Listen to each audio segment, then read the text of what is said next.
Ben, pois imos dar paso a esta segunda mesa.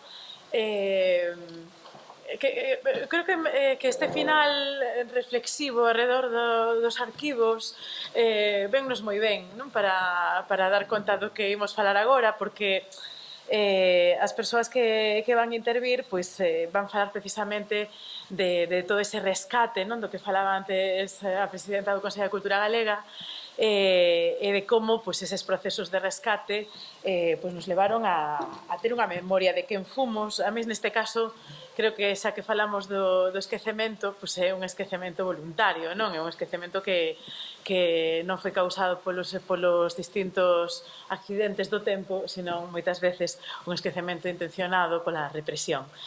Eu son moderadora, pero me ides permitir que presente esta mesa desde un punto de vista un pouco persoal, porque veño no nome da miña sección, entón voulle dar tamén as grazas ás traballadoras do Consello, que tamén sempre nos esquecemos na miña sección de dárbolas, entón xa que veño de moderadora doutra, pois lembro que traballades moito e facedes posible que estas cousas salgan tan ben, pero máis me alegro moito de que teñamos un acto non ambigú, non? Que é fermoso. Cando eu estaba na sección de música e artes escénicas, a ninguén se lle pasaba pola cabeza facer un acto nun teatro, cosa moi curiosa. Entón, pois, gústame especialmente que esteamos aquí. E dicíavos que quería facer unha pequena reflexión persoal porque cando Cris me pediu que moderase esta mesa, eu dixen que iba encantada, como vou sempre a todo o que me piden si podo, pero a verdade que me facía especial ilusión, porque non vou dicir que hai dúas cousas que me cambiaron a vida porque tiña 21 anos, pero e aí esa idade nada che cambia a vida, senón que simplemente é unha cuestión de evolución. Pero sí que por aquela época houve dous feitos relacionados con esta mesa que para mí foron esenciais na miña vida. E que teñen que ver con estas cousas que estamos falando aquí e con isto do que se vai falar agora.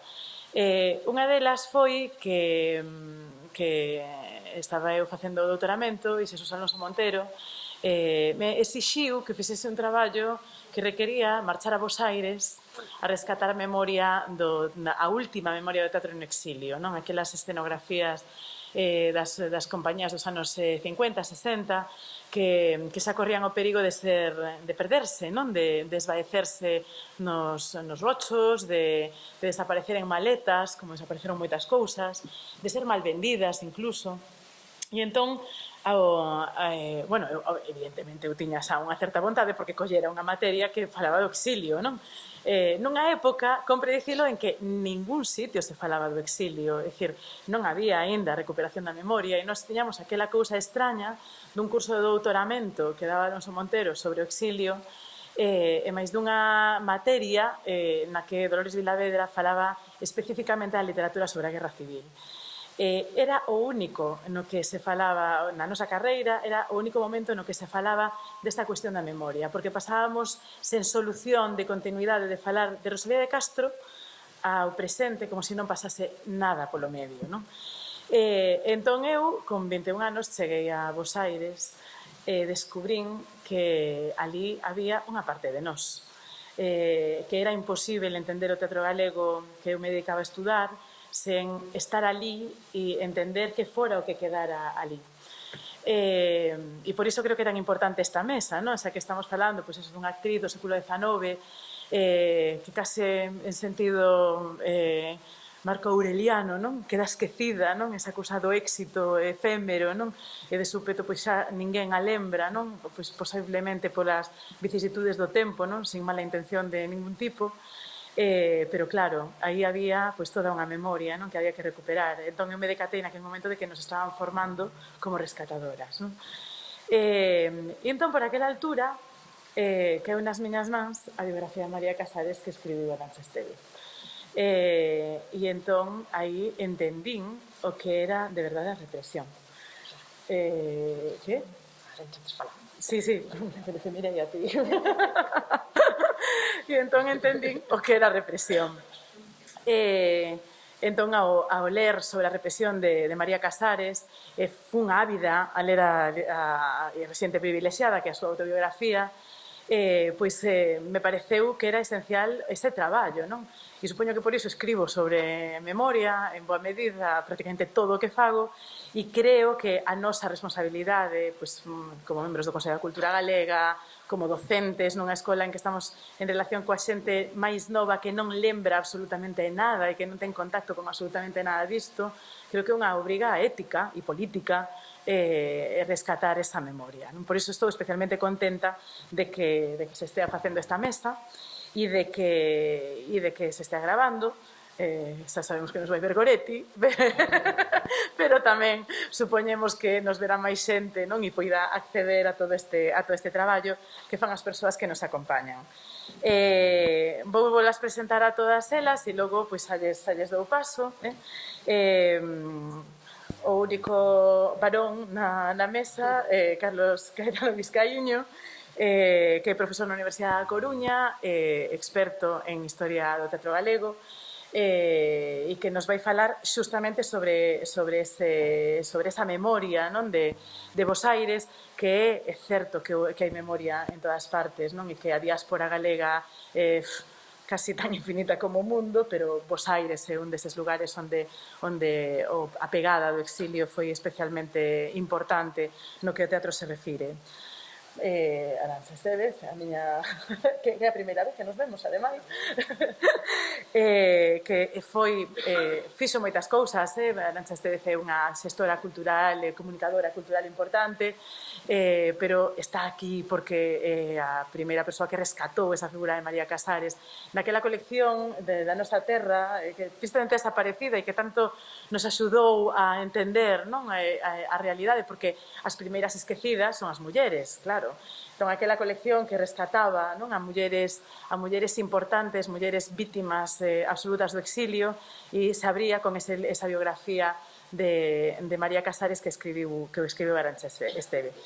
E, finalmente, pero non menos importantes, Carmen Lorenzo Vizcaíno, que é a arquiveira da Real Filarmonía, a infiltrada, a única que non son de actriz nin de teatro, son de música. Pero como acabamos de saber, as actrices facían de todo. Exacto, sí.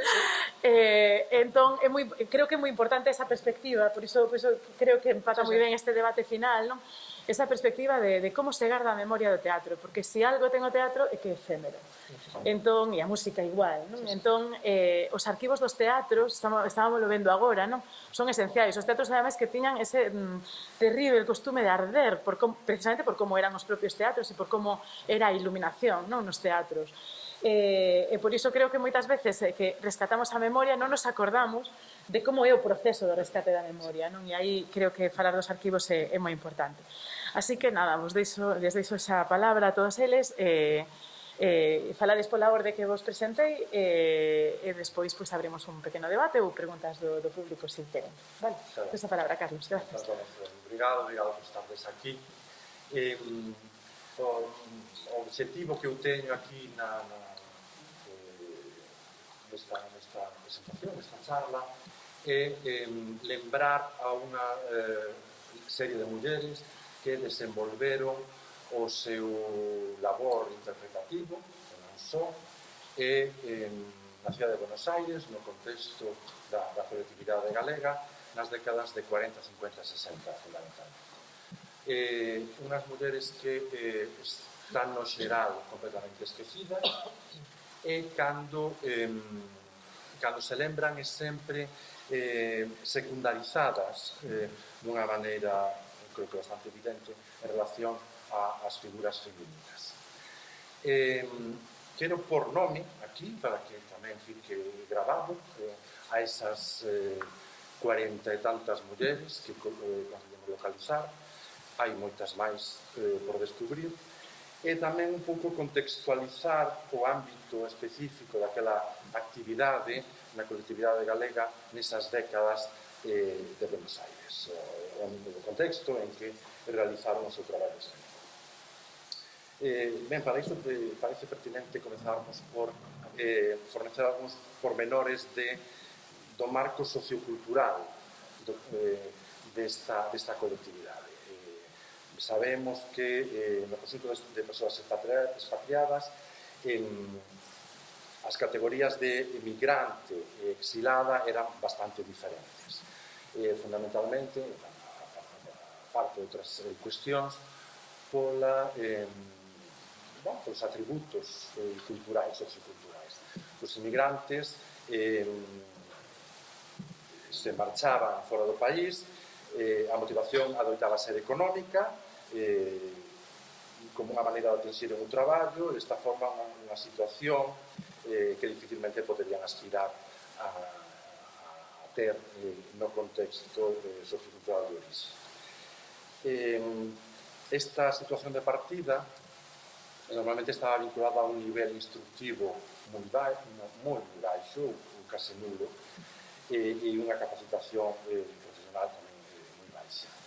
E podemos imaginar que estas circunstancias aínda eran máis exageradas para o caso das mulleres.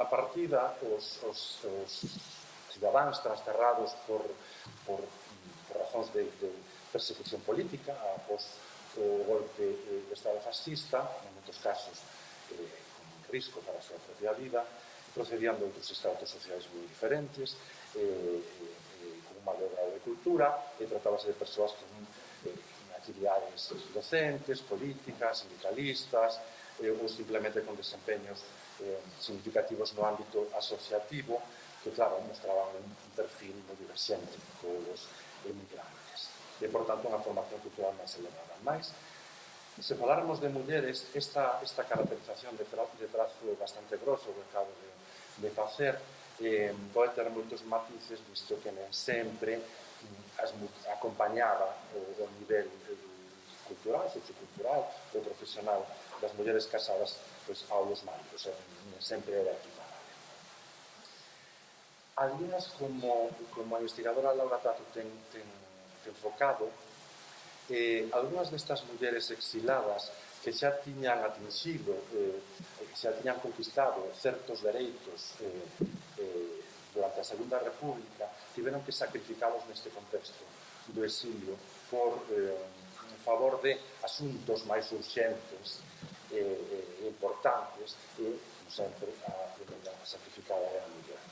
Pois a nivel laboral, e non son uns dereitos que, en principio, levaban daqui, que non sempre foron reconocidos naquele contexto. Regresando moitos casos ás redes tradicionais, e, como consecuencia, era moi frecuente que desaparecesen da esfera pública. Ou estaban completamente secundarizadas, para facer unha generalización. Estaban secundarizadas a respecto de a figura masculina, normalmente o seu marido, ou desaparecía. Por exemplo, temos que sinalar que non se conserva ninguna peza escrita por unha muller exilada nas capitais da Inglaterra, non só en Buenos Aires, en Montevideo, en Rosario, etc. Non se conserva ninguna. Porque non a escribiron. Pois, pode ser un non, mas en todos os casos, se non a escribiron, tamén foi porque tiñan esa capacidade, porque a sacrificaban en favor de outras causas máis urxentes.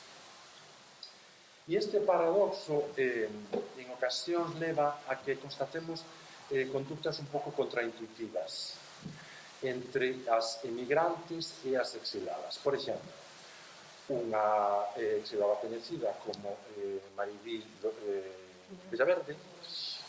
Victoria Villaverde Otero, moitas veces é citada como Victoria de Valenzuela. Mas nunca encontramos a Maruxa Villanueva como María Isaura Varela ou a Maruxa Boga como María Aróstegui. Aí podemos escarbar un pouquiño porque vemos que fundamentalmente na segunda xeración esta intuición inicial da separación entre os dous colectivos xa non é tan marcada tanto ao nivel sociocultural, e algunhas praxes emancipadoras ou de pretender ter acceso ao espazo público, a esfera social. Ben, esta ocultación a través do propio nome, do apelido, e chega a extremos incríveis. Por exemplo, cando estamos a recoller agora a nómina, e non só os atributos, os labores realizados, etc., a participación de todas estas mulleres, pois sempre que aparecen cousas como N.M, é unha muller, ou cousas tan crípticas como señora de Lugo, que sospeitamos que non era de Lugo, que era casada con un tal Lugo. Hai unha Delia Lugo por aí atrás, mas non coinciden nos colectivos, e ás veces mesmo as pegadas que deixaron están tan marcadas dese androcentrismo, por decirlo sutilmente, de altura, non só, que desaparecen, aínda que fica a pegada, non sabemos realmente de quen era. Ben, en que actividades dramáticas participaron? Os dous colectivos de mulleres, neste caso, o dos exilados e dos emigrantes, partillaron as mesmas iniciativas dramáticas. Cando os exilados, o colectivo grosso dos exilados chega a Buenos Aires, hai unha colectividade importante de emigrantes galegos coas súas institucións e actividade dramática, unha actividade dramática moi concreta. E en números son moitísimo maiores que os propios exilados. Entón, as iniciativas que partan do colectivo de desterrados por razóns políticas, de persecución política, sempre se vai apoiar no preexistente xa. Non tiñan a suficiente forza de número e de todo o que envolve, todo o esforzo comunitario que envolve a posta en pé dun espectáculo, e tiveron que apoiarse nos emigrantes. Por exemplo, no Congreso Internacional Auxilio Galego de 2001, Luís Pérez Rodríguez afirmaba en relación cos exilados: aínda que se viron obrigados a deixar a terra por motivos diferentes, formaron unha familia teatral cos emigrantes, interferíndose mutua e beneficiosamente na súa acción, a pesar dos seus posicionamentos teatrais diferenciados. Cales serán estes posicionamentos? Ben, a comunidade de emigrantes, inmigrantes, visto desde galegos en Buenos Aires, facía un teatro costumista, sentimental, que adoitaba idealizar a terra que se tiña deixado atrás. E nen sempre se focaban, se puñan de relevo, as causas que levaran á emigración. Era un motivo que creaba dor, e tamén porque o que se quería era, fronte a outras orixes, outras nacionalidades, os seus veciños italianos, ou libaneses, ou hebreus, mostrar o bon das miñas raíces, do que eu traía. Entón, estaba todo como moi idealizado. Por a contra, os exilados o que pretendían era manter vectores, iniciativas, algunhas ideas, algúns proxectos que se frustraran aquí polo golpe de Estado, coa idea de despois devolvelos, non sabían que ia demorar 40 anos aquela cosa, coa idea despois de aquela enerxía, aquelas iniciativas, devolvelas. Entón, algunhas destes proxectos que parten dos presupostos dos exilados apoiándose nos emigrantes, pois poden ser o Teatro Popular Galego promovido por Blanco Amor en Buenos Aires, temos Teatro Popular Galego en Montevideo tamén o hai, ou en Pontevedra, ou en Compostela, pois o de 59 en Buenos Aires, ou a Escola de Teatro do Centro Lucense, que foi unha iniciativa dos exilados, máis apoiado na estructura dos emigrantes, o Ateneo Curros Enríquez, promovido pola Federación de Sociedades Galegas na República Argentina, etc. Ben, antes de entrarmos un pouco no traballo que facían, dixen que un dos obxectivos que eu tiña ao estar aquí era por nome a estas mulleres, porque conhecemos ás veces traslocen 3, 4 nomes e pouco máis. Entón, agora si vou achegarme aos meus apuntamentos, cal era o número de mulleres que se dedicaban a estas actividades en 3 décadas e cal era a súa identidade concreta. Ben, como xa dixen, o preocupante estado en que está unha parte importante da documentación fai moi difícil levantar estes nomes, estas identidades, o androcentrismo da altura e as inercias androcéntricas de boa parte da historiografía até hoxe tamén ocultaron estes nomes e entón sempre todo isto dificulta normalmente a súa identificación. Se comezarmos polas exiladas do colectivo exilado, que son as menos como colectivo, consultándomos a primeira chega do repertorio bibliográfico do exilio galego, aparecen citadas únicamente 4 mulleres que son con vinculación escénica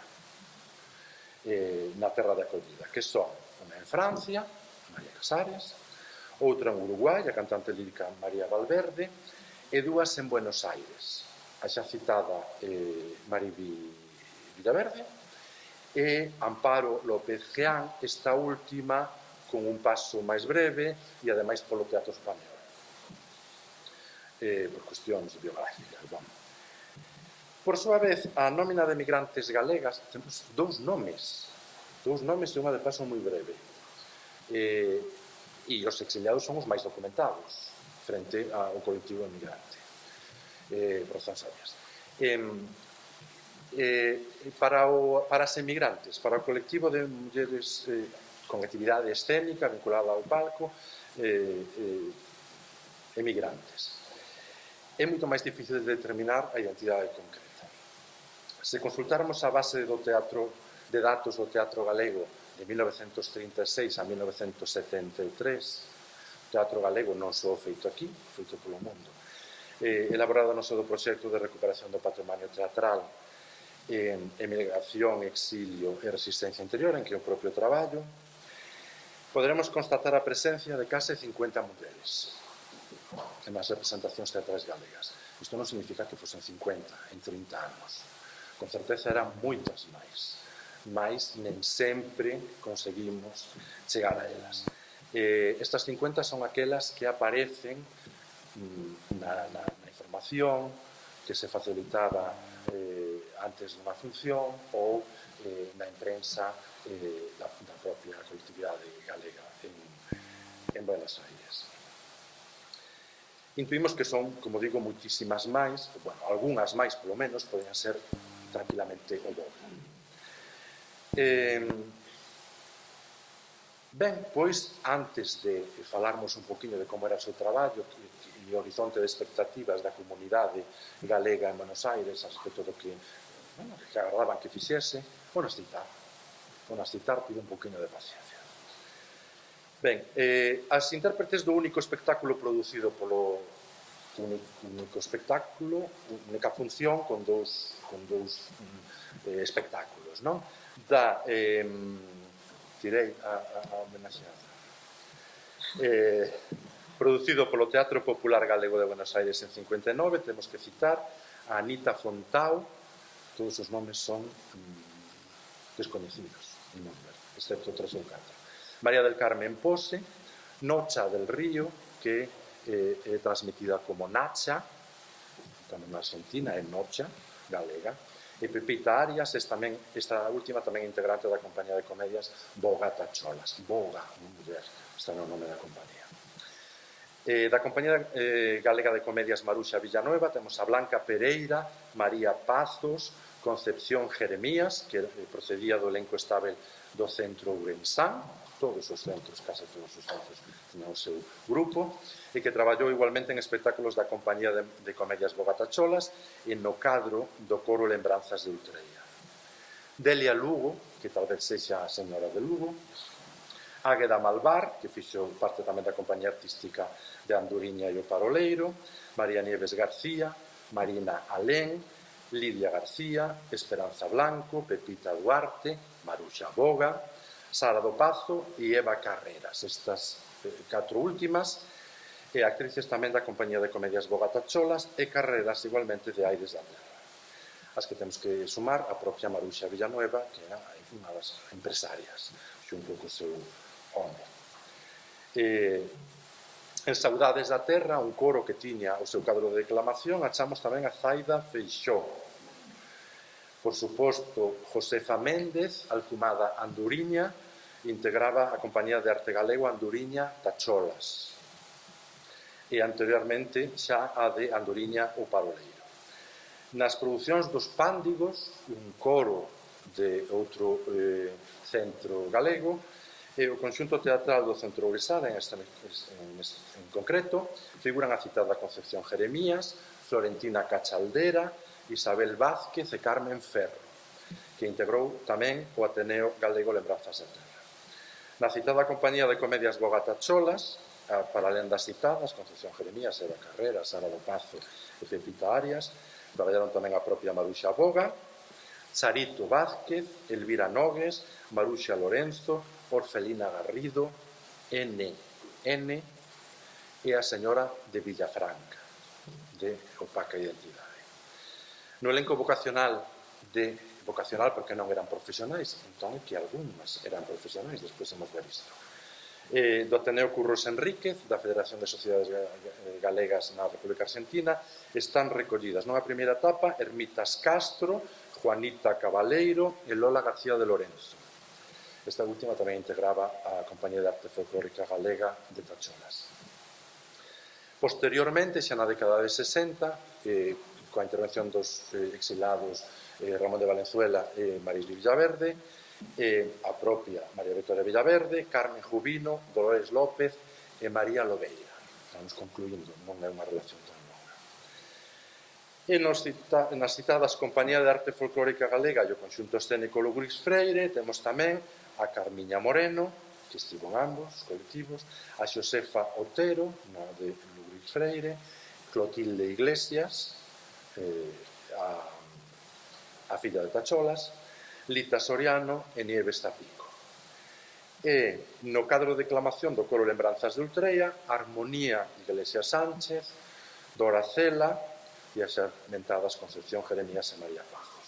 Concluímos coa Sociedade Coral Os Rumorosos, onde traballaron en funcións escénicas Xosefa Pereira e Xosefina Delgado. Xa que temos os nomes, eu pensaba que era bon mentalas aquí. Mais, que supuña ser actriz neste momento, na Argentina, neste contexto da colectividade galega? Ben, había un claro horizonte de expectativas da colectividade cando ia ver estes espectáculos que xa dixemos que eran sentimentais, decimonónicos, costumistas, etc. A principal función atribuída ás mulleres que interpretaban era encarnar o ideal da Galiza e da muller galega, o ideal da comunidade, transmitindo os valores tradicionais e presentando unha visión amável e digna coa que se identificasen os emigrantes e que lles permitise presentala con orgullo aos seus coñecidos de outras orixes, de outras nacionalidades, de outras procedencias. E así proxectábase sobre as mulleres representadas, despois vemos que acontecía coas actrices, de unha forma máis ou menos evidente, os valores patriarcais herdados do antigo réxime e repudiábase aqueles modelos femininos identificados con outros grupos nacionais que se tiñan debruzado na modernidade esquecendo as súas orixes. Por tanto, valores dun pasado inxenuo, bucólico, supostamente inmaculado, e estaban a omitir o trauma e as razóns da emigración. Isto no xeral. Houve algúns espectáculos en que se focaba o tema da emigración. Ben, aquí temos, por exemplo, unha das razóns pola que no colectivo emigrante, que non é o que se transmite na historiografía galega, a recepción da estrea en 1945 dos vellos non deben de enamorarse foi tan negativa, porque isto temos que dicirlo, foi negativísima. Así como nas elites non só galegas, os exilados, as elites cultas, senón internacionais, que ali estaban, nunha cidade cosmopolita. Foi recibido como unha grande novidade de impacto internacional que incluía, bueno, estreada fora de contexto, máis que un bon exemplo das vanguardas, etc. Entre os emigrantes, aquilo foi un insulto. Porque, claro, se houve a grande estrea, Castelaus, a compañía de Maruxa Villanueva, que vai facer unha superproducción do meu, e digo os meus veciños italianos e tal, vinde que ides ver que maravilla, e o que ali encontran é miseria extrema que leva as familias a venderen, a malcasaren as súas fillas que non son de 20 anos, que son de 14 ou 15 anos, cobertas cunha máscara con distanciamento para que a cousa sexa máis primeiro sentíronse profundamente insultados porque non estaban a dicirlles que non entendían a modernidade e por outro lado aquilo non era como para presentar aos seus conocidos. Isto é unha mostra de o que depositaban nos espectáculos galegos este colectivo. Claro, mas tampouco querían que a idea de Galiza que ali aparecese fose unha cousa paleolítica. Entón, as mulleres tiñan que ser xeitosas, así, achegadas aos ritmos da modernidade, mais sen deixar de encarnar estas cousas, eses valores. Cal foi realmente o proceder destas mulleres? Evidentemente, a maioría encarnaron este tipo de personaxes, mas con moitos matices, porque a súa actuación nen sempre persoal, a súa vida nen sempre se correspondía con esta imaxe, e moitas veces trasladaron aquilo, permeabilizouse de alguma maneira a súa propia interpretación, a súa propia presencia escénica. Algúnas, e podemos citar, non sei se un pouco injusto escoller así un exemplo, mas a que citei antes, Pepita Méndez, coñecida por Andoriña, que elas encarnaba nas sucesivas compañías en que participou, encarnaba este ideal da moza galega idealizada. En espectáculos como Cego da Xestosa, no ano 38, o Vello Curandeiro, no 38, os nomes xa estamos a ver o contexto, ou como As Andoriñas, que era un musical, unha grande produción, no 41. Encarnaba tipos femininos tradicionais que o auditorio encontraba adoráveis. Mais era relativamente habitual que as máis coñecidas, que ademais eran as que conseguiran ter a interpretación e outros oficios paralelos, como ser locutoras de radio, etc., como actividade profesional, non amadoras, non elenco, como dixen antes, non me lembro, vocacional, senón como profesionais, estas mulleres que procedían, excepto Maribí Villaverde, do colectivo emigrante, incorporaron prácticas emancipatorias, digamos, na súa vida. Cousas que poden ser hoxe un poquinho, parecen banais, mas que na altura non o eran tanto. Por exemplo, Maruxa Villanueva divorciouse.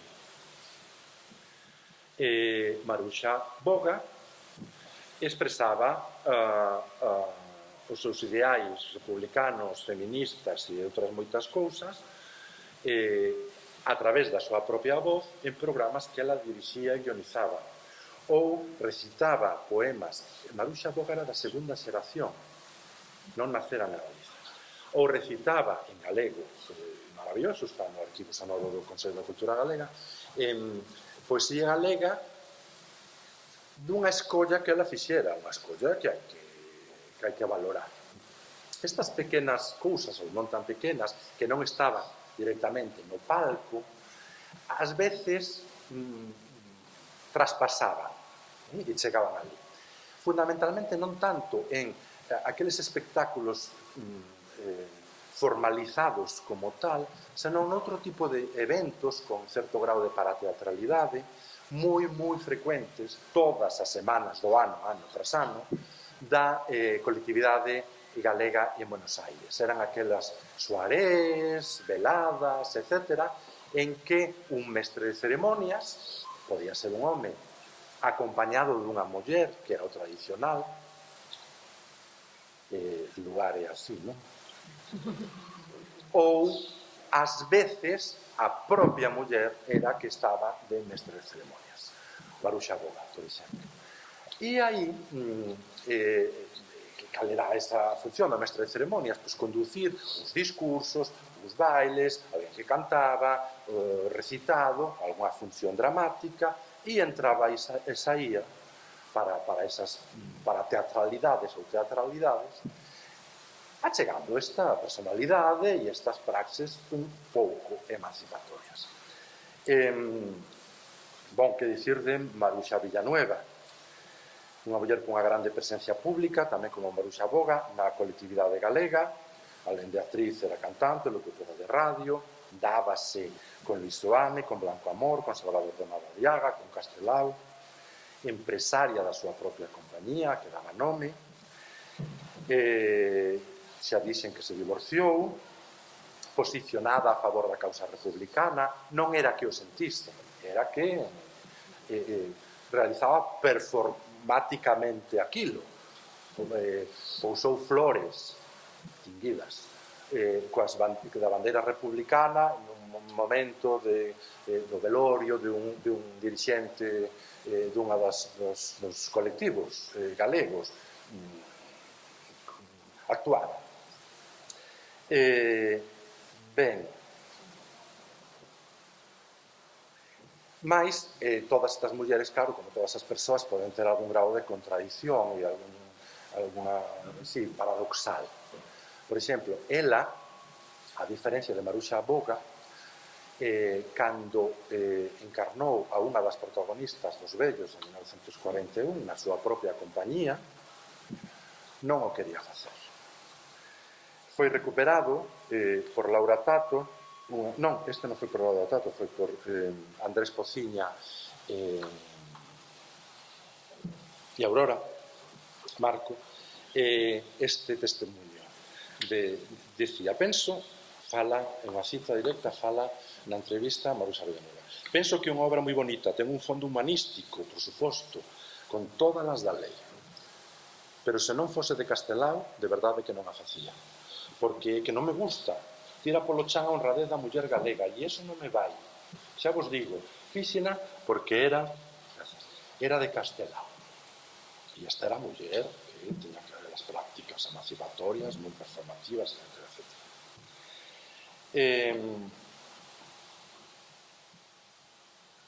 Mais temos o exemplo da outra Maruxa.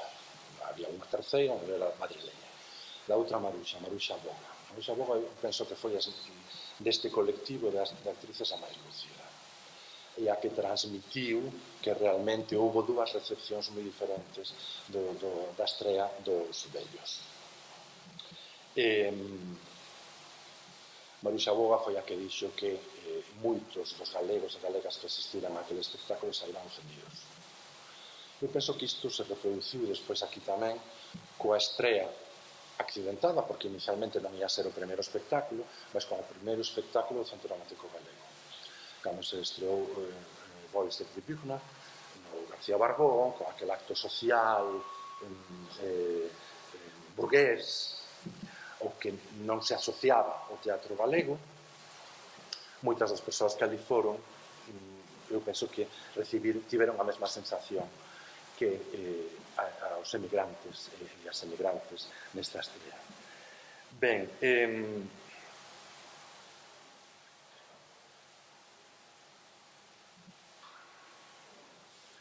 que aconteceu con estes dous modelos? Imos procurar, vou empregar agora como exemplo estes dous modelos, Maruxa Villanueva, as dúas do colectivo emigrante, Maruxa Villanueva e Maruxa Boga, do colectivo emigrante, as dúas con praxes vitais no seu día a día máis ou menos emancipatorias, que non entraban no rol así máis tradicional, máis que de alguma maneira interpretaban os ideais.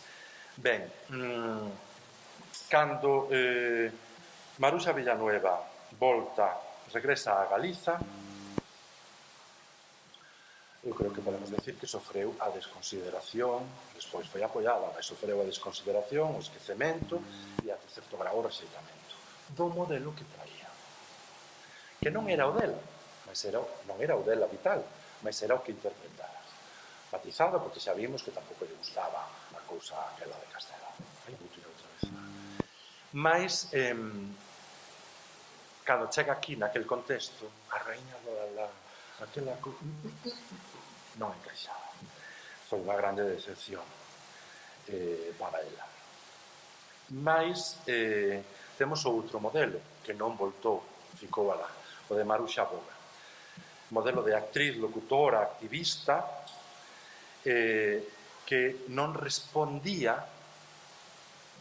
até o seu falecemento, non sei hoxe, nin ao relato, vou ler o que escribí, nin ao relato historiográfico conservador da Galiza exterior que difundían os sucesivos gobernos autonómicos, nin a idealización inmobilista mayoritaria no seo dos colectivos de transterrados galegos de Buenos Aires.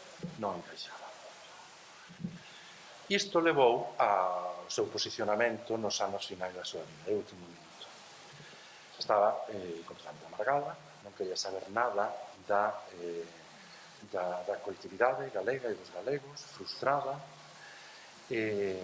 aquela republicana que fixera o esforzo de manter aquelas que non valía para nada, até o extremo de que a súa herdeira, a sobrina, prohibiulle facilitar nada do que conserva, que non teña destruído, a ningún investigador, a ninguna institución, a ninguna biblioteca, etc.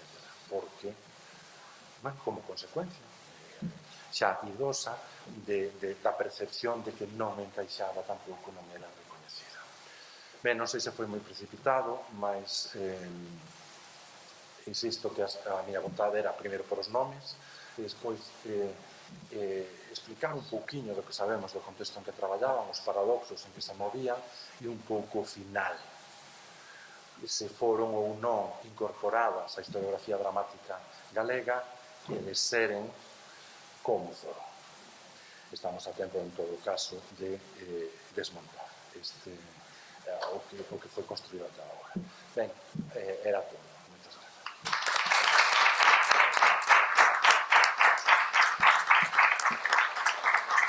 Sorry.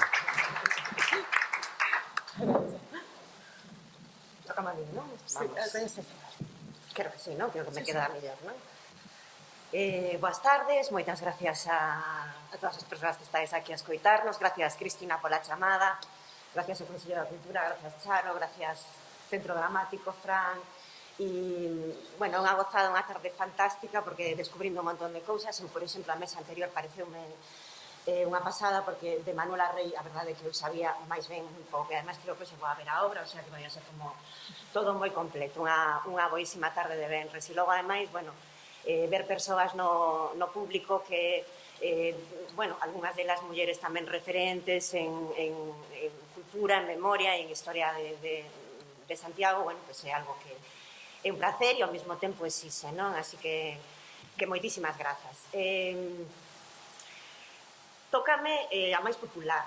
É algo que pensei que nunca iba a decir de María Casares, é verdade, digo, en serio, hai 25 anos era como algo que nunca pensei que iba a decir, pero é certo, hoxe tócame falar da máis coñecida, non? Entón, digamos que vou afiar un pouco o relato, podesme permitir que sexa un pouco máis fragmentaria ou máis creativa e fiar un pouco o relato conforme a condición de refuxiada, non? Conforme esa diáspora que une un pouco esta xornada, non? De falar de creadoras na diáspora e que no caso, bueno, pues de María Casares marca, digamos, absolutamente toda a súa trayectoria e todo o seu traballo.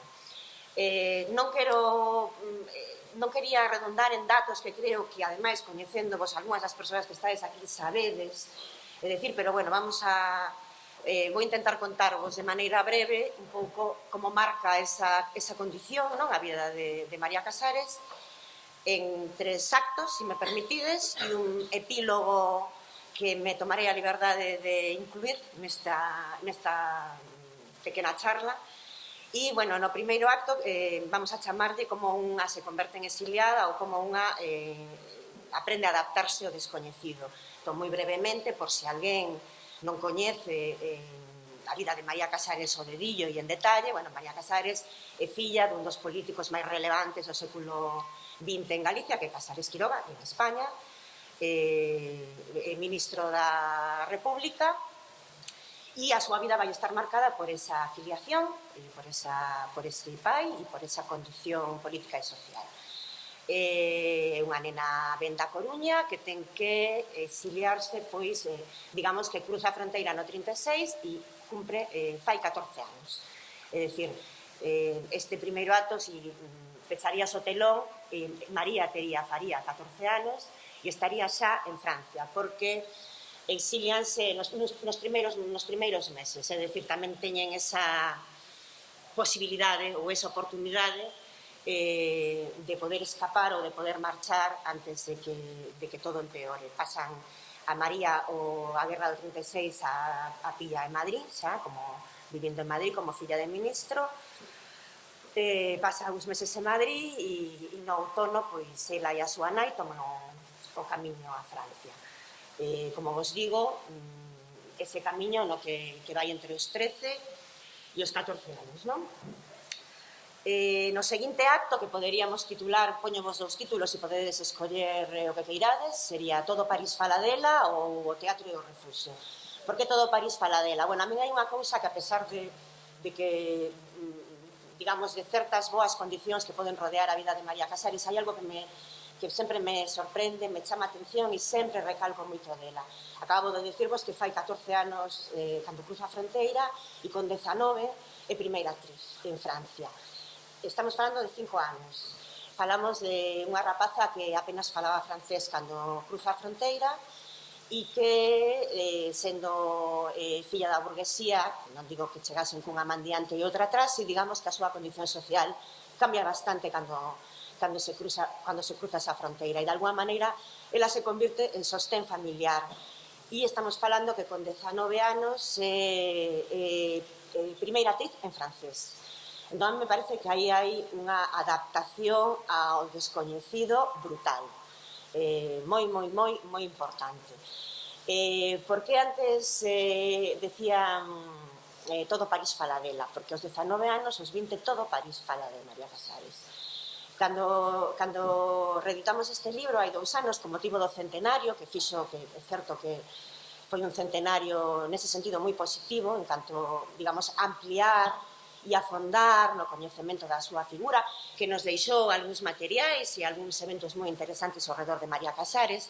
Cando reeditamos esa biografía da que Ima falaba ao principio, que saiu na colección Mulleres no ano 99 en A Nosa Terra, pois cando xa estaba toda correxida e lista para ir para a imprenta, atopei unha dobre páxina dunha Marie Claire francesa do ano 43 que se titulaba así, Todo París fala dela. E na que, ademais, fanlle unha reportaxe a ela, era un día non? Hai 24 horas con María Casares, pois levántase pola mañá, almorzar coa súa nai, vai a ensaiar e tal, e recuperaba a primeira foto que ela se fixo con 14 anos en París, non? A súa primeira foto como exiliada, non?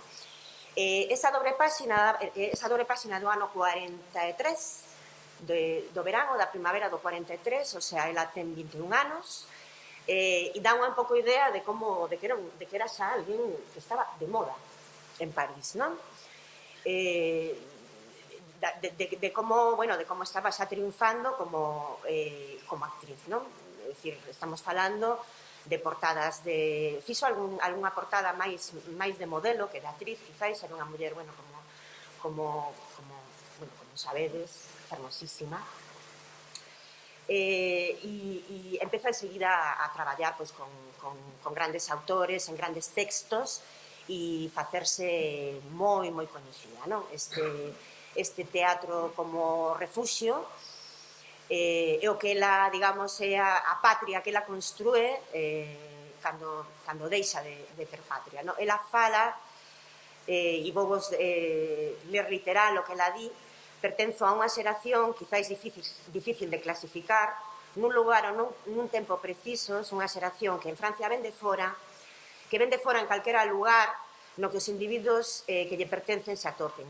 Ese eterno rabaño de migrantes ou de exiliados que fora, sacados das súas terras, atópanse na situación de ter que facerse dignos de vivir. E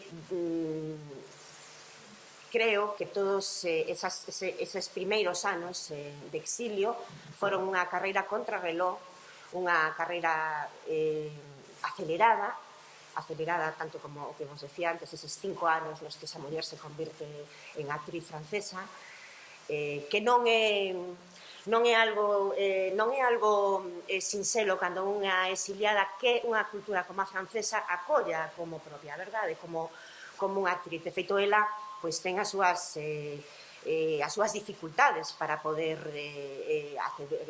superar as probas de actriz no conservatorio e demais, por temas de acentos que, como veremos logo, volverán outra vez a manifestarse moito máis adiante na súa vida. Decíamos que ela construe o teatro, a súa patria no teatro, e así di, a miña patria é o teatro, os dramas, as tragedias, as farsas, os melodramas, os sainetes, os vaudevís, milagres ou misterios, toda a comedia humana, en fin, que ali se interpreta é a que eu vivo. As informacións que ali se aprenden sobre o mundo e os seus habitantes fan os meus coñecementos. E a miña experiencia da vida sería ben cativa se non tivese para me ensinar o calidoscopio rápido e de aumento que me reflicte o teatro, é dicir, o teatro como vida. Dentro desa construción, ela, digamos que, como vos decía, convertese nunha actriz de prestixio, nunha actriz coñecida, pasa pola comedia francesa, nunca deixa de ser refuxiada, nin sequera, digamos, cando na comedia francesa se presiona, porque, digamos, que a condición de ser integrante pasa por adoptar a nacionalidade francesa e ela decide hasta a morte de Franco que non vai a renunciar a ese papelamen que leva sempre en riba, salvoconductos, permisos, pasaportes provisorios, tarxetas de residente privilexiada, pero tardará moitos anos hasta adoptar a nacionalidade francesa. E vou a Bos Aires tamén, me vou a Bos Aires porque nos anos 50, tamén hai un reencontro moi importante coa colectividade, un reencontro que en certo modo a ela, digamos, chega a agobiala de alguma maneira, non? Porque e vou tamén a lervos a carta que lle escribe o 13 de outubro do ano 57, cando ela está co Teatro Nacional Popular, unha compañía moi importante en Francia de referencia que xiraba por todo o mundo con teatro francés e no ano 57 fa unha xira longa que empeza en Brasil e remata en Perú e pasa por Bos Aires. E conto vos, cando xa está en Chile, deixou Bos Aires atrás, escribe a Camus, Albert Camus, que sabedes que foi parella, amigo e compañeiro de cuitas e de traballo durante 15 anos. 13 de outubro do 57, 3 días despois, Camus recibiría a noticia de que era o Premio Nobel de Literatura e ela mandaría un telegrama desde Perú xa, pero esta desde Chile, e vou vos contalle como foi o recibimento en Bos Aires. Esta carta está incluída na correspondencia editada entre Camus e María Casares, que, como sabedes, se traduciu ao castelán no ano pasado ou ano anterior. En Francia saliu no 17. Meu Deus, que vida. É unha traducción miña, non está... Non sei se alguén traduce unhas cartas ao galego, pero esta é unha traducción miña. Non se pode. Esta é unha traducción miña. Meu Deus, que vida. En 2 ocasións crin que algo iba a estupar na miña cabeza, que me rondaba a demencia, xa me vía como tola, correndo polas rúas de Buenos Aires, disfrazada de bandeira, levada brazo en alto como símbolo da España emigrante. Todo isto era o que ela recibía da colectividade, non? Como a estrela de Galicia, como mensaxeira da Unión Franco-Hispánica, como faro do xenio latino, como a viva encarnación da dignidade e da fidelidade, como insignia da nova España, da nova xeración, da liberdade desterrada deste mundo. Que sei eu? E non só españois, non só galegos, tamén se sumaron os argentinos. Rusia foi unha bobada comparada, xiraran por Rusia tamén. Rusia era unha bobada comparada coa onda da doce triste Argentina, e cóstame ver, se retorno, como vou sair do paso. Non é que me queixe, levo prendas inesquecibles que non agardaba, co meu innato pesimismo, ignoraba que determinada forma de ver a vida, a dela, e determinada maneira de exercer unha profesión, a dela, podía espertar un entusiasmo así durante 10 días, polo menos. E levo aínda como un recoñecemento inesquecible a imaxe de 3.600 persoas no Teatro Colón, en pé, berrando María e agitando panes brancos. Bueno, esta é un capítulo que temos a sorte de conservar ademais en fotografías, un capítulo de reencontro co exilio galego, ¿no? Aí está Dieste, aí está Blanco Amor, aí está Tacholas, aí saca a Virxinia Pereira, incluso un pouco a saca da casa para ir a vela, é dicir, bueno, aí hai un gran momento que ela, nesas cartas con intimidade con Camí, recorda con certo agobio, porque e volvendo ao motivo desta charla, porque María tampouco non levou sempre ben ter que ser un símbolo, non ter que ser ese símbolo que era, non? Entón, volverá a América Latina e volverá a Buenos Aires e traballará coa Xirgu en Buenos Aires como directora tamén, é dicir que tamén máis tarde Buenos Aires vai se converter nun lugar importante de refuxio para ela nos anos 60, tras a morte de Camí, bueno, cando de alguma maneira ela ten así tamén unha crise existencial e volve a América. Pasamos ao acto terceiro. O acto terceiro tamén fúxenlle 2 títulos, podedes escoller o que queirades. Que pasa cando a refuxiada fai o camiño de volta 40 anos despois e non quero ser un símbolo? Bueno, hai unha viaxe en tren no ano 76, no verán, que ela fai un tren intencionadamente cando ven a Madrid a ensayar a peza de outro exiliado célebre como Alberti, con el Adefesio. É unha viaxe... María non volverá a estar en España, pisou suelo español, digamos, nesa xira que vos acabo de contar nos anos 50, porque o avión, antes de ir a Brasil, aterrou en Madrid, pero realmente non estuviera aquí, non? Entón decide, ela di, que prefiro apañar o tren. Non aturaba a idea do salto brutal que o avión obriga a facer no espacio. Precisaba o tempo todo para recorrer o meu espacio. Decíamos que marchou con 13, volve con 53. Gustaríame, eso non foi posible, que ver algunha foto dese encontro.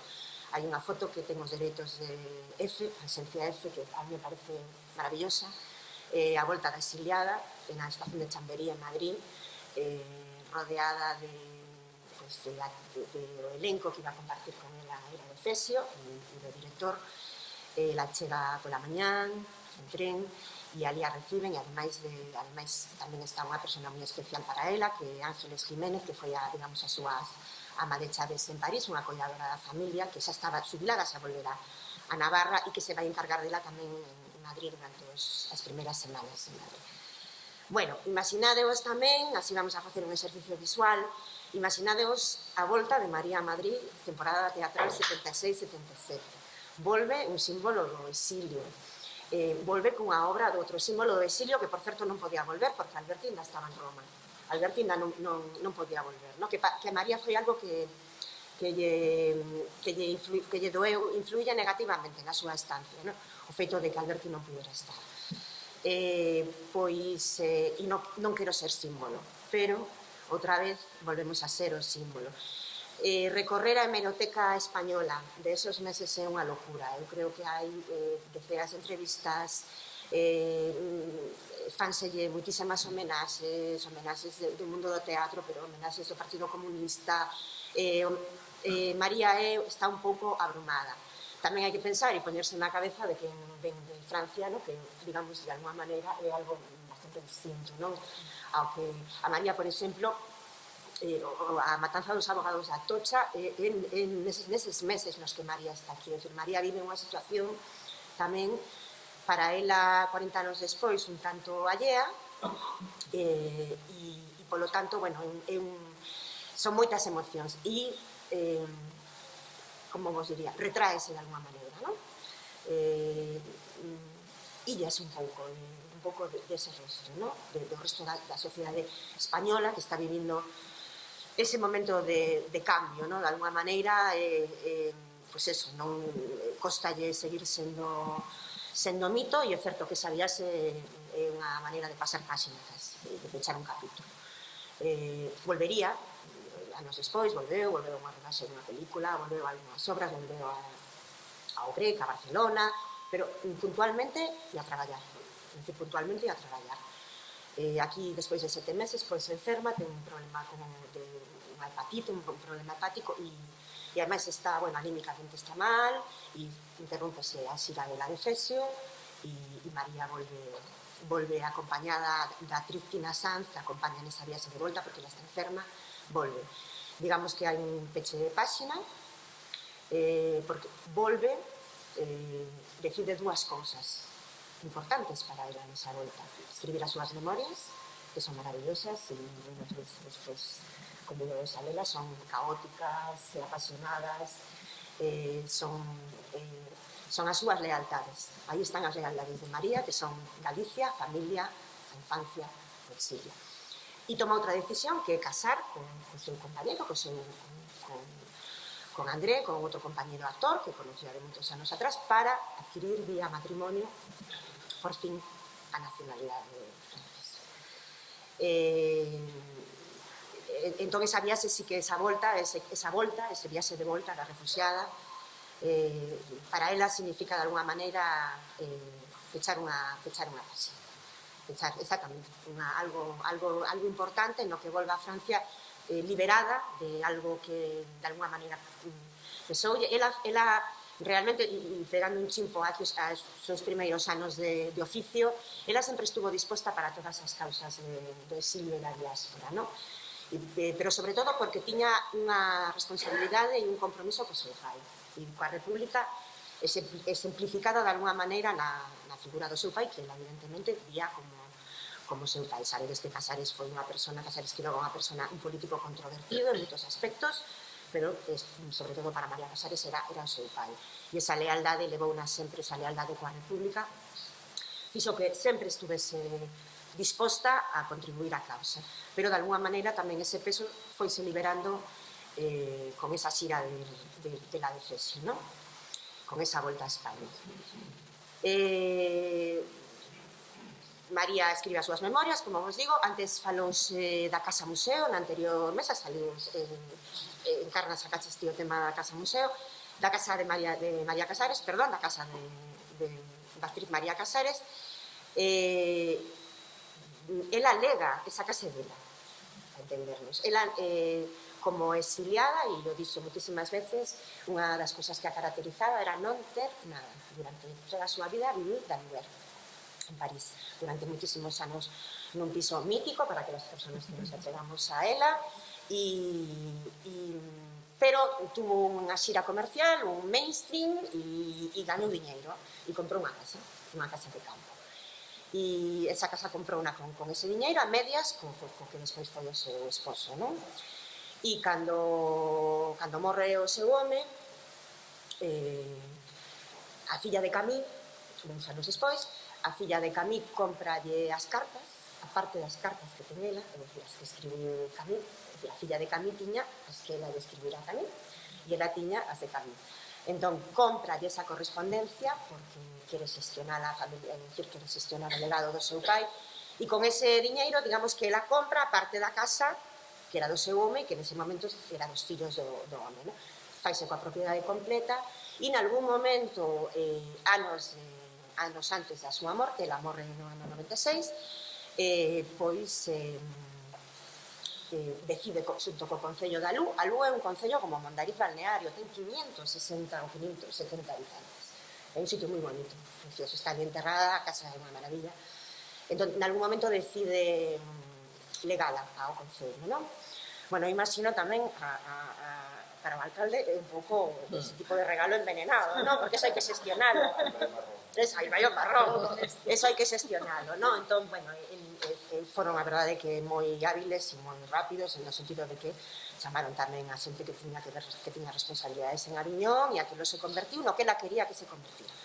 un lugar para intérpretes, un lugar de residencias artísticas, un lugar de teatro moi vivo, pertence á rede de casas de actores e actrices de Francia, está moi vivo. No primeiro ano, eu fun empotrada aí na caravana do primeiro ano, no ano 2000, coa Manolo Lourenço e compañía, que foi o primeiro ano, e a cultura convidada foi Galicia. Estaban empezando, estaban vendo, a casa estaba tal cual ela deixara. Hoxe está moi cambiada, xa houve moito investimento, ademais, e hoxe está cambiada. Naquele momento era a casa naquela morrera. Realmente, bueno, antes falouse con Manuela Rey, non? Lo que significa tamén ir a unha casa, non? E tocar, e ver, e vivilo, non? Bueno, pues, algo de eso tamén se sentía aí, non? De alguma maneira. Entrar naquel despacho e ver aquel cartel de La Coruña, la ciudad en la que nadie es forastera, que alguén lle levou a Madrid cando estaba representando la de Efesio, era realmente así, bueno, movía, non? Nos movía. Bueno, quería simplemente decirvos que foi tremendamente generosa, negando, e que hoxe é un espacio vivo, creo que la quería, vivo e dedicado ás artes escénicas e dedicado a novas compañías e a residencias artísticas. E por último, o epílogo. O epílogo, ibades a decir, bueno, o epílogo é un compromiso que teño eu cada vez que falo de María Casares, de falar de outra película e de outra obra de teatro que non se subiu ao escenario, que é a cara B da vida de María Casares, que está exemplificada pola súa irmán Esther Casares. María ten unha media irmá, Casares Quiroga tuvo unha filla nos seus anos de estudio en Madrid, que levou para Coruña, e que a nai de María criou como se fose unha filla máis, e María como unha irmá. O que pasa é que tuveron moita diferencia de idade, e certo que entre a diferencia de idade e o 36, pois a relación, pois, digamos que non foi todo o de irmás que tiña que ser, non? E así como María, digamos, acabo de contarvos, e aquí vos conocedes, estamos falando de unha célebre exiliada, de unha exiliada exitosa, que coas súas luces e coas súas tristezas, pero unha vida chea de luz, chea de éxito profesional, no que fixo que máis quiso facer, que era traballar, unha muller extremadamente traballadora, pois, digamos que a sombra e a oscuridade veu na historia desa irmá, que a modo de refén, a modo de castigo para a familia que pertencía, tuvo que quedar na Coruña do ano 36 ao 55, que son casi 20 anos, os primeiros deles na cadea, e hasta que pudo marchar fichando todos os días e contando os seus movimentos, e vixiada e demais, con a filliña pequena, con a sobrinha de María, Esther. Antes falaba tamén con Manuela Rey, quen queda, quen non queda. Bueno, pois María ten unha sobrinha que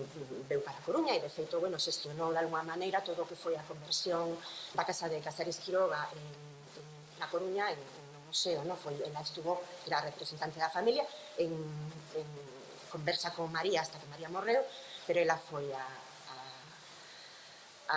digamos, a interlocutora.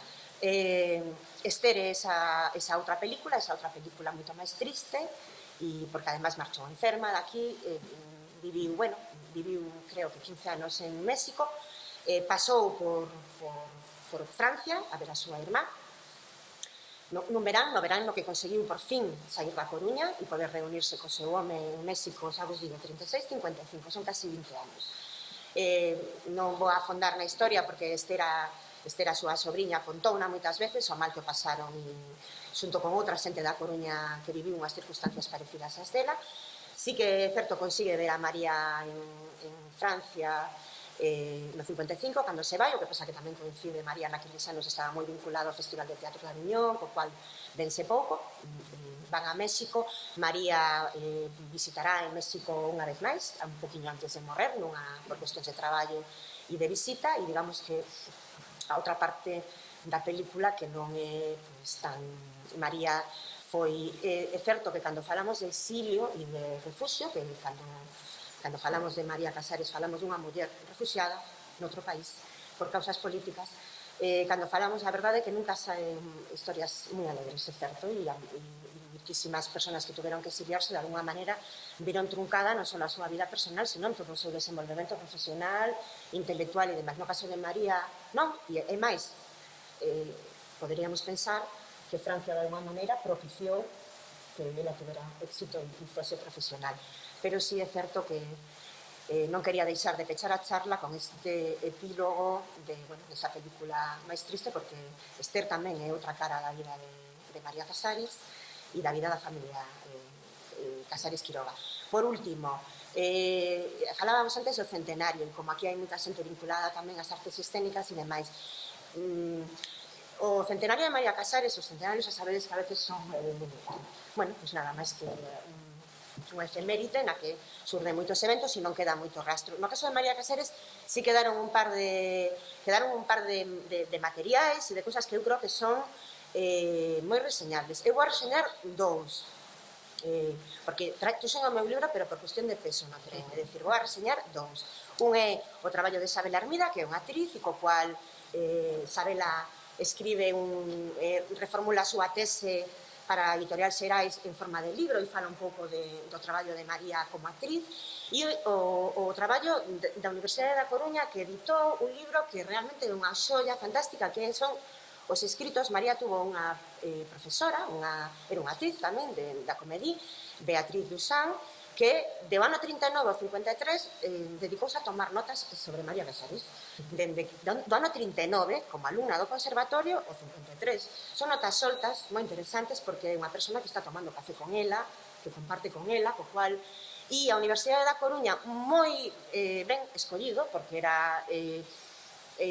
que facemos no aniversario de María Casares cando sai unha exposición, unha biografía, hai unha biógrafa francesa agora, hai tal, bueno, pois escolleron traducir ao galego, é unha edición moi bonita, ademais, eu hoxe iba a traela, pero a verdade é que foi unha cuestión de práctica, de non vir moi cargada con moitos libros, simplemente que saiba desde unha edición venal, é dicir, se pode pedir nunha librería e comprala, e é moi interesante, son notas sobre a María actriz, da súa profesora durante 14 anos, toma notas sobre como María vai evolucionando, e notas incluso en algún caso personal, porque chegan a ser personas amigas e cercanas.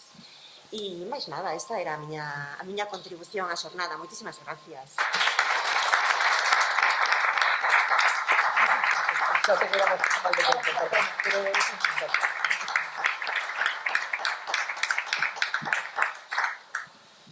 Dicía antes que parezco a infiltrada, porque todo en torno ao teatro, en torno ás actrices, e despois de María Casares o que vou dicir eu non. Eu vou poñer algo de música, a ver. A verdade, ao fin e ao cabo, eu vou falar de Doina Rodríguez, unha cantante lírica galega, vale, que tivo éxito tanto alén do Atlántico, en Cuba, non pasamos por Los Aires con ela, pasamos con outras que mencionarei tamén, sobre todo en Portugal. Temos parte de actor, eu non, eu son violinista, a miña voz non dá para cantar, pero as cantantes líricas teñen esa parte actoral, porque ao fin e ao cabo unha ópera, unha zarzuela é unha obra de teatro con música, musicada, non? O que comentades ao principio noutra mesa redonda de que facían un pouco de todos actrices. Bueno, me constame, eu fixen a miña tese de doutoramento, para min é especial está aquí hoxe, gracias Cristina. E fixen a miña tese de doutoramento sobre este edificio, sobre o Teatro Principal de Santiago. Sí, cando se construíu no ano 40, sí, parte musical, lo siento. A música no Teatro Principal de Santiago desde que se construiu en 1840-41, que arrancou, ata 1914. Vale, e aí, porque por culpa desa maquiniña, non, da anterior, empezou a haber máis sesións de cine neste edificio, entón tiveron que disminuir, por interese do público da época, das modernidades, tiveron que disminuir as obras tanto de teatro como de óperas e zarzuelas. Así que... Pois, na miña tese apareceu que moitas compañías líricas se estaban aquí actuando o día 1 de novembro, pois que facían? Non fan telorio, así que todos facían de todo un pouquiño. Pois, bueno, pois eso, as cantantes líricas galegas eu pensei que tiñamos menos, falo a nivel internacional, vale? Porque cantantes líricas, bueno, había moitas rapazas ben que cantaban esas cancións de salón con su piano que quedaba moi lindo, ou que cantábamos folclore na rúa tal, pero bueno, eu falo de cantantes líricas, eso, de ópera e zarzuela. Eu creo que foron bastante numerosas, non o creía, o creo agora, fai ano e medio non o creía, e non son coñecidas nin para o público, pero nin para os investigadores. Eu, a raíz de un encargo do Consello da Cultura, dunha voz para o álbum de Galicia, dunha cantante de Coruña, máis Rodríguez Nache, máis moderna que Dorina e que Manuela, fun tirando do fío, era fío académica, Nache. E no seu discurso de entrada falaba das voces líricas galegas polo mundo, empezando en 1700, algo 1800. E pouco a pouco, eso que pensabas que eran poucas, xa digo, poñemos a acotación de internacional, non porque non vale a pena España ni nada, senón por intentar acotar, filtrar un pouquinho, tamizar, vale? A raíz de esa voz, de Manuel Sanache, pois temos unha exposición en breve con a Universidade de Santiago, con o profesor Garballo, de cantantes líricas galegas polo mundo, así que temos moitas, temos bastantes. Quizás as cantantes nosas non foron exiliadas, polo menos non nos consta, senón que me corrixa o profesor Garballo, non nos consta que estivesen exiliadas, pero sí que se tiñas unha boa voz, terminabas tendo que ir a estudiar a Madrid. Falamos da época de Manuela, vale, 1800 e tal, metade do século XIX. Tiñas que ir a Madrid e inmediatamente despois intentabas mellorar tanto por voz como por actuación, ibas a buscar profesores normalmente en Italia. Falamos que iban a ópera, vale? Así que normalmente emigraban por cuestións de educación da voz e terminaban quedando fora por cuestións de traballo. A ver, en Galicia tiñamos... eu tiña pensado estructurar, vou intentar acortar para que non nos mate o persoal, que estamos pasados de hora. Tiña pensado falar un pouquinho da situación dos teatros, de como se movían as compañías líricas por Galicia e pasaba a Portugal, por cuestións de cercanía, de conexións, de ir por tren, cando apareceu o tren, pois metían sempre as compañías nas súas xiras Galicia con Portugal. Ou utilizaban Galicia para dar o salto para América, non? Por os nosos portos. Un poquinho dos teatros, un poquinho da emigración dos cantantes, dos músicos en xeral, e despois tiña pensado meterme con este caso de Dorinda Rodríguez, que apareceu, como comentaban tamén na primeira mesa, eso de partillar, de compartir os materiais, que temos para ben, creo, non todos os investigadores temos para ben compartir, a veces quedamos para nós, non? Pero gracias a outro grupo de investigación, nós temos unha Universidade de Santiago de Organistrum sobre música, pois, dentro da mesma facultade en Historia, hai outro grupo e facilitaronme moito deso que vas buscando co profesor Lopo, que tamén deu fai uns días unha charla sobre Manuela, verdade? Pois outro compañero do grupo, José Ramón, facilitoume moito papeleo sobre o Dorinda Rodríguez. Eso que vas, non é teu, é música, pero bueno, vas guardando e facilitoume a documentación. Pois elixín a Dorinda pola mesma época, máis ou menos de Manuela Rei, porque tiveron un par de cousas en común, paralelismos vitais, tiveron triunfo en Portugal, e Dorinda en especial tivo unha especie de vida de novela. Meu epílogo vai ser un pouco de cotillo, de novela. O que fixo por aí. O panorama dos teatros nesta segunda parte do século XIX, principios do XX, era bastante desolador. Con cariño para este edificio, pero dá moita pena. Este edificio estivo moitas veces fechado por culpa de problemas técnicos, nunca ardeu, é un milagro, que normalmente este tipo de teatros a italiana, que se chama, o de aquí, xa digo, ata 1914 vou falar, vale, que o que estudiei eu, non ardeu, pero bueno, outros moitos sí. Pois non eran edificios neste caso, sabemos, se queres meter algunha cousa, algo no escenario non é fácil, tens que entrar por esta porta, non está entre dous muros, entre dúas casas, bueno, a ver, non é que fose o peor, pero bueno, que non eran os mellores teatros do mundo que tíamos en Galicia, non?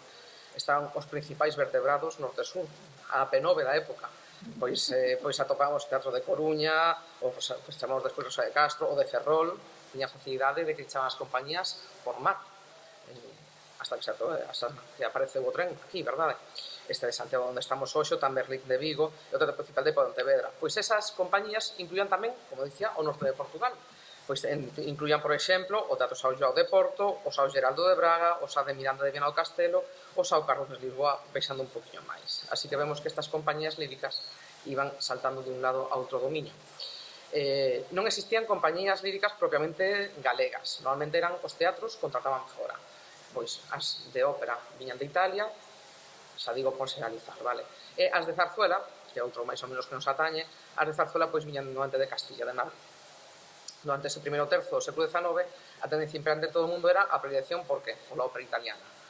Cousa que cumpriu tamén polo público galego e portugués. A zarzuela tivo unha acollida, a audiencia galega moi boa, pouquiño a pouquiño, e na última época o xénero chico, esas zarzuelas un pouco máis lixeiras e máis cortiñas, non? En vez dunha zarzuela de 2 horas ou mellor, pois o que eran ofertaban, pois varias máis pequeniñas, máis seguidiñas, pois as 8, as 9, as 10. Era máis fácil, máis baratas de vendas. Bueno, pois non había ninguna compañía lírica propia nin asociada a un teatro, vale? Aparecía moitas veces no periódico, na prensa se vendía de o que estaba alquilando o teatro, normalmente salía pois unha especie de concurso público dos de hoxe, pois alugaba alguén, un empresario do teatro, e saía moitas veces na prensa de o señor non sei que foi, viaxou a Madrid a ver a compañía, contratou unha, tal, e vendía moitas veces as cantantes líricas, as primadonas non moito, pero bueno, a vendían como algo, como non un señuelo, e vai vir non sei que, para vender máis, porque de feito abrían a venta de abonos antes de chegar ás compañías, pois un mes ou dous antes, porque se non se vendía, xa non viñan, xa non daban as contas para ver. O repertorio que atopamos, bueno, como acabo de dicir, a Ópera Zarzuela, e chamou moita atención, ao mellor ignorancia miña, vale, que a zarzuela tiña moito éxito en Portugal naquela época. Pensei que non, porque algo moi noso, non? Moi castizo, quizás máis madrileño, non? Por exemplo, a presenza do xénero lírico en Lisboa foi constante, e vemos un textiño pequeniño, un párrafo sobre o éxito da Gran Vía, de Roberto Chapí, que comenta un portugués, Francisco Rebelo, e di o seguinte: o éxito da Gran Vía foi inmediato, inmenso e prolongado, tan prolongado que a obra, fenómeno quase sen paralelo na historia do teatro da revista, aínda hoxe se presenta e alcanzou os palcos de outros países. En Portugal, véanse, pelo menos, dúas versións, unha debida a Francisco Jacobetti, con o título A Grande Avenida, e a outra a Guedes de Oliveira, estreadas respectivamente no Teatro do Rato de Lisboa e o Baquet de Porto. Bueno, pois este é o panorama da Península Ibérica, tanto dun lado de outro dominio, de España e Portugal. A Ópera Zarzuela tamén chegaron a ultramar, a Sudamérica, México e Cuba, e con isto tamén, ademais da música, chegaron os intérpretes, non? Voume centrar por acotar un poquinho no panorama cubano. A influencia dos galegos manifestouse en todos os ámbitos do teatro lírico cubano. Pois os galegos facíamos desde compositores, libretistas, intérpretes, promotores e empresarios teatrales. Facíamos de todo. A súa importancia non radica son os artistas empresarios, senón que tamén as sociedades galegas de Cuba, da Habana, tiveron un papel de protagonismo do desenvolvemento do xénero en Cuba. Por exemplo, podemos decir que a Sociedade o Centro Galego, en 1906, comprou o Teatro Tacón, que é o principal espacio de representación das óperas e zarzuelas na Habana, non? Bueno, pois en Cuba foron moi famosas as visitas de algunhas cantantes galegas, por exemplo, María Isaura e Ofelia Nieto, que cotilleo, non sei se moitos sabedes, Ofelia Nieto non era galega 100%, non era nacida aquí, pero de quen era filla? Era Doña Tiño, da Casa da Troia. O seu pai era de aquí de Santiago. Ela sempre dicía, tanto Ofelia Nieto como a súa irmá, Oteín, colleu un nome artístico por non chamarse igual, sempre dixeron que se consideraban galegas, aínda que non eran nacidas, que naceron preto de Madrid, en Algeciras. Bueno, pois, con cariño vou a cortar o que tiña por aquí de Cuba, vamos a intentar centrarnos un poquinho máis por tempo, que senón nos mata o persoal. Por mencionar, eu tamén quero mencionar algúns nomes para facerlles honor, cantantes galegas da segunda metade do século XIX. Pois existiron moitas outras cantantes galegas que triunfaron polo mundo sen terse centrado en Cuba ou América, pero que iba a contar aquí un pouco máis desenrolado. Vou mencionar as principais cantantes galegas coetáneas de Manuela Rey, por acotar, e recordamos, Manuela, 1842-1866, máis ou menos, non? Pois vou mencionar 5. Xa digo, o tamiz que puxemos foi que fosen internacionais, nas súas xiras e nos seus traballos. Temos Benita Moreno, nacida en 1792, vale? Benita é das poucas mulleres que aparecen reseñadas en artigos e diccionarios de músicos españois ou en historias da música do século XIX, das pouquiñas. Viviu a súa primeira infancia en Santiago de Compostela porque o seu pai foi violinista da Catedral Compostelana, que tamén se dá para outra cousa, seu pai que se escapaba a Portugal cando non podía tocar e tiñamos Cristos, bueno. Pero aos 8 anos, Benita traduce a Italia para realizar estudios musicais. Debutou no Teatro da Fenice de Venecia, a partir daquele momento iniciou a súa carreira internacional. Xa digo, non foi exiliada, era por estudios e, a mí se me chama Fenice, eu marcho para Venecia a cantar. Con todo cariño, respecto ao Teatro Real de Madrid. Outra cantante, a segunda que vou mencionar, Cristina Villó, na provincia de Coruña, en 1818. Foi a primeira muller pensionada pola Raíña María Cristina de Borbón para estudiar canto en Madrid e foi unha das introductoras do bel canto de Bellini, Donizetti e Verdi en España. Outra máis, Asunción Rodríguez Lantes. Isto que dicías de que os nomes aparecen. Lantes aparecen noticias de todo tipo. Por maioría diríamos que Lantes. Nacida en Ferrol en 1869, onde empezou os seus estudios musicais e no 86 marchou para Madrid para ingresar na Escola Nacional de Música. 2 anos máis tarde, no 88, a Diputación da Coruña concedeulle unha importante dotación económica, unha bolsa, para continuar os seus estudios na capital, onde debutou no Teatro Real, no ano seguinte. No 96 foi a cantar contratada no Teatro Imperial de San Petersburgo, despois presentouse en temporadas de ópera no Teatro Tacón, da Habana, onde foi famosa por cantar moitas melodías do maestre Chané, esa galeguidade que tíamos en Cuba, non? O cuarto caso, xa me queda só unha, que o que dicías de esos apelidos que collían dos maridos, que non sabíamos del Lugo de tal. Bueno, pois os dous seguintes casos son tamén Rosario Salgado de Pereira, Carolina Casanova de Cepeda. A ver, non sei se por cuestións de que o marido mandaba máis ou mandaba máis, eu creo que neste caso era porque casaron con dos músicos importantes e o mellor aproveitaban eso, non sei. Neste caso teño a dúbida de se era pola costume da época ou por aproveitar o tirón ese laboral dos maridos. Bueno, pois Rosario Salgado de Pereira naceu en Pontedeume en 1847. Pasou a Bos Aires, onde foi profesor en varias de varias escolas.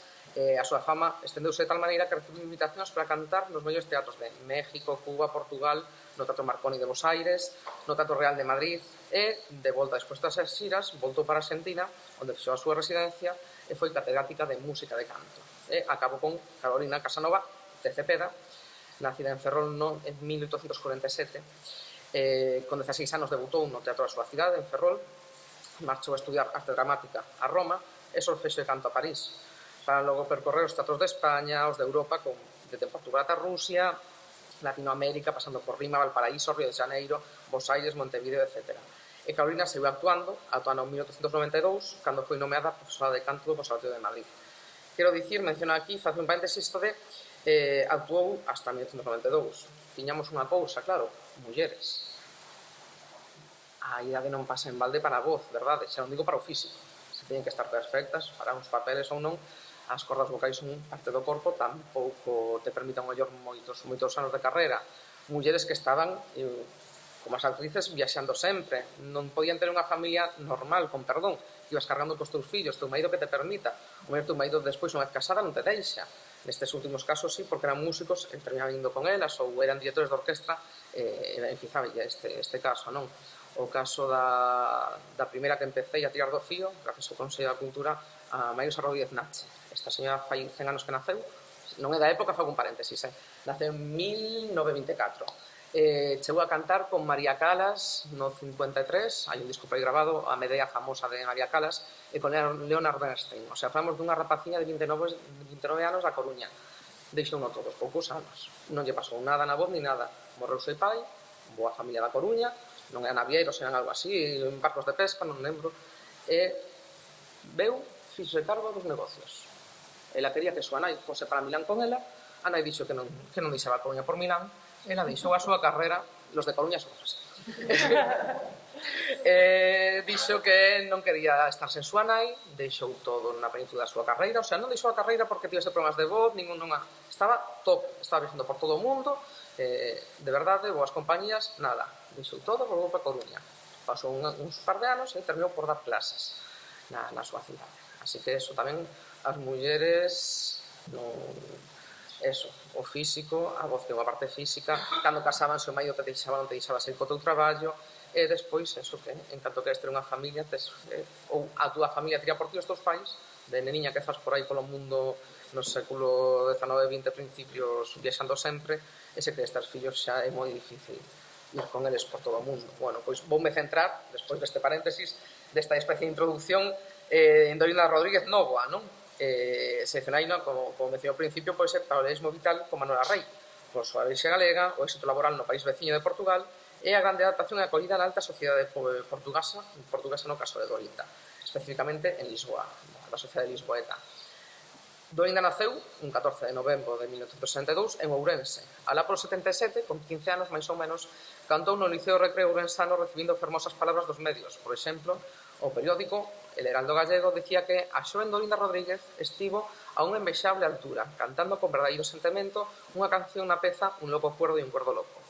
En Praza da Basía naceu unha estrela local, máis precisaba dunha formación técnica para depurar as súas innerables dotes naturales. Outro pequeno paréntesis, como arquiveira que son, pola parte que me toca, e o que chorei eu por este teatro. Claro, naquela altura non temos grabacións das actuacións das actrices, non temos grabacións sonoras das miñas cantantes. Así que tens que confiar na prensa que había, non? Deberías confiar nos cartéis e os programas de mans para saber os repertorios e deberías confiar na prensa, non digo do facer do que redactasen, pero, bueno, polo menos de aquella de vocal, non? En este teatro non atopei nada. Non temos, os arquiveiros valemos para algo. ainda que peza que non. Para os investigadores temos unha importancia, pois ás veces eso é unha pena que non se conserven cartéis ou programas de man, xa te digo, ainda que non sepamos por eso como era a voz ou ese tipo de adaptación, pero bueno, a veces somos importantes. Bueno, pois non temos datos dos orígenes familiares de Dorinda, non? Pero bueno, non debe ser moi acomodada cando atopamos unha noticia da prensa, pouco tempo desta actuación no Liceo do Recreo, da que comentaba que un grupo de socios dese liceo ourensán, tras o mencionado concerto, decidiu pagarlle unhas clases de música co pianista da referida sociedade, don José Rodríguez, e ao pouco tempo apoiáronos en un salto a Madrid para seguir estudiando música. A presentación profesional perante o público fixa pola Porta Grande do teatro madrileño o Teatro da Zarzuela. Obtendo tal éxito que inmediatamente foi chamada por mesas compañías de ópera para incluir nas súas filas, pero ela preferiu dedicarse á zarzuela. Sabemos que, con cariño, a zarzuela era un pouquiño menos de nivel para un tipo de xente, non digo, eu digo que eso, pues, tes moi boa voz, deixes a zarzuela, pásate a ópera. Ela dixo que non, que xa a zarzuela de feito tiña mérito porque estaba de capa caída, como dicimos, as novas tecnoloxías, o cine e demais, tamén o xénero chico, bueno, pois ela tivo a inteligencia de pasarse a opereta estranxeira por aqueles anos. Chegaron os escenarios españois naquela época a opereta e foi aquí onde callaron definitivamente as súas cualidades ata convertila en cantante de fama internacional. Na súa época tamén chegou a ser recoñecida na súa propia terra, vale? Atopamos unha biografía de Dorinda nun diario de Lugo, publicada en portada, non está mal unha portada, no ano 91, que tiñan 29 anos, e na que apoñan a altura de outras cantantes galegas de certa zona naquele tempo como Asunción Rodiel Lantes, Camila del Castillo, Dolores Landeira ou Sofía Romero. O interese desta pequena biografía, además de demostrarnos que o seu traballo era ben coñecido na nosa terra, é que reflicte a situación que vivía a música escénica en España naquela altura. E que vamos ler un parrafiño nada máis para ver, en palabras de alguén daquela época, cal era a situación. A zarzuela grande e seria pode considerarse como un cadáver, a pesar que de cando en vez procuran algúns ilustres compositores gabanizalo como obras mestras, Dorinda tivo que abandonar a zarzuela seria e dedicarse ao traballo pequeno, como se lle chama no argot de entre bastidores, e probou que o seu corpo, adaptándose ao mesmo o mantón de Manila no Luceo de Alba, que o manto palatino en Jugar con Fuego. Bueno, como andamos? Moi mal. Moi mal, vale. Pois vou resumir. Tivo moito éxito, pasou varias veces por Cuba, pola Habana, a primeira vez constanos que foi no 82, no Teatro Variedade de Santander, e marchou despois para Habana. No 84 aparece no Teatro Torrecillas. No 85, cantando no Centro Galego unha noite na Ilha do Trigo. Sabemos que era galeguidade, non era só ópera e zarzuela. Defendía a canción galega tamén. Voltou no 87, atopámola en Ferrol, despois varios teatros en Barcelona, de Profe Cataluña, Circo Alegría. No 91, de Sello polo Sur, Sevilla, despois Málaga, Badajoz.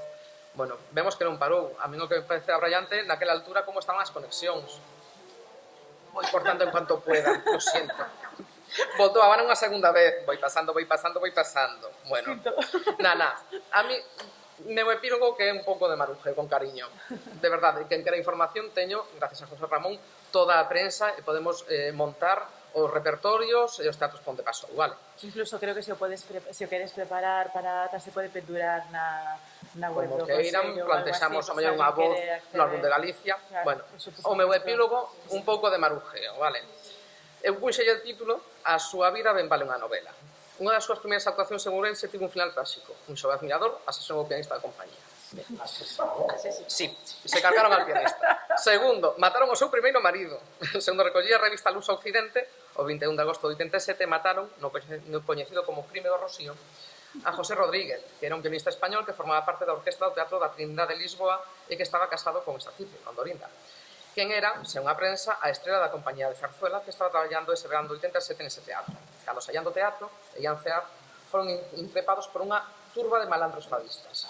O que rematou, o día a prensa non eu, o que rematou por ser unha parexa na que tivo que intervir a policía e o violinista terminou por recibir unha coitelada mortal. Dorinda, ao ver que o seu marido estaba bañado en sangue, tivo un ataque de nervos mentre a policía metía a José no tren para levar ao hospital de San José onde morreu ás poucas horas. Esta desgracia ocorría só un mes despois de que Dorinda perdera tamén o seu pai. E como colofón, chegoulle a horrible noticia de que lle morrera un fillo alá en España o mesmo día do asesinato do seu marido.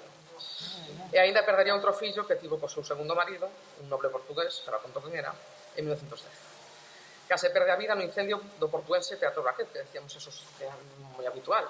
Pois no de Porto, Teatro Braquet, que tivo lugar o 20 de marzo do 88, onde morreron 120 persoas. Ela salvouse, Salvouse. Por último, eu tiña máis maruje, perdón por rirme, non ten gracia a situación da pobre, bueno, pois tivo moitos éxitos, tivo diñeiro, xa chegaba unha altura, vamos, non? Tras varios anos de xiras en América, e xa tiña unha certa comodidade económica cando decidiu establecerse en Madrid. De Madrid trasladouse a Lisboa. Ali debeu ser onde decidiu retirarse da vida artística por Casares en 1898, ainda viviu ata o 55, moi ben acomodada en Lisboa, por 93 anos morreu, e casara con un noble lisboeta, o sea, adoptouse moi ben. Luis María Álvaro de Costa Sousa de Macedo, cuarto conde de Mesquitela, quen era un aristócrata portugués e cortesano do rei Carlos I, pasando a ser coñecida como condesa de Mesquitela. A partir de aquí a súa vida, segundo a hemeroteca, pasou a registrarse nos periódicos na sección de sociedade en lugar da de espectáculos, acompañado do seu marido en actos de Estado como o do funeral en París de Félix Fauré, o presidente da República Francesa, ou recibindo Alfonso XIII, rei de España, na súa visita en 1903. O sea que non adoptouse bastante ben, tanto o outro lado do Atlántico como por Portugal. De verdade que acortei as datas e os teatros, desculpade, non é que a súa vida fose simplemente este cotilleo, pero bueno, por acotar a hora que temos. Así que temos visto unha panorámica, un pouquiño falei da situación lírica da segunda metade do século XIX, tanto dentro como fora das fronteiras. Unhas mulleres valentes, mencionei que tomaron a vía laboral itinerante nunha época na que ser muller non era fácil e menos se vía cun baúl ás costas e sen poder botar raíces en ningún sitio. Unha profesión que non era doada, segundo ian pasando os anos e a idade ia facendo efecto nas cordas vocais e esa figura femenina, que non facilitaba ter unha familia ao uso e que cando decidían manter unha relación terminaban por ter que deixar os escenarios, que normalmente é o único que coñecían dende a súa mocidade, tendo que facerse outro ritmo de vida ou, se tiñan moita sorte, atopar un marido que entendese a súa arte e as apoyase ata que as súas dotes se fosen apagando. Perdón polo corta, pega...